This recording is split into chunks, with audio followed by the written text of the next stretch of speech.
Okay, hot button words and phrases.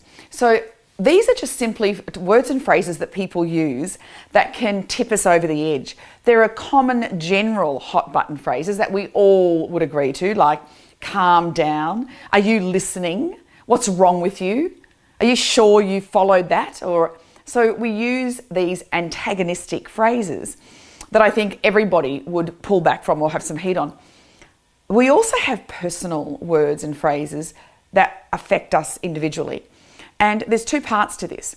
The first part is, if you are in a relationship, whether it's a business relationship, personal relationship, whether it's with your kids, your partner, a colleague, and you know that they actually have an emotional reaction to a particular word or phrase, don't use it. It's below the belt combat, yes? Because they just get worse and it just escalates really quickly, and before you know it, you're both in it. And by the way, you both are in it. When you have an argument, and I'll talk about that in the next video, when you are in combat, when you're in conflict with someone, there's two of you. It's not one and they're doing it to you. So the other words that we can use, like I said, are personal words.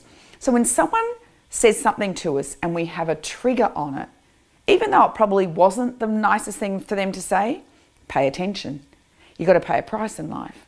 You've got to pay attention to the reactions that you have when things happen. That's where self-awareness comes into play. That's where wisdom comes into play.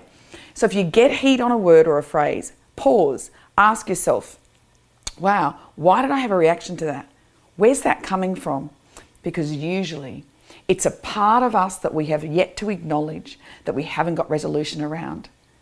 So when people call me a bit of a control freak, I actually know now they're right. I remember when I first used to hear it, I used to be so offended. But I do have a part of me that is a control freak, because that control part of me is also a good thing.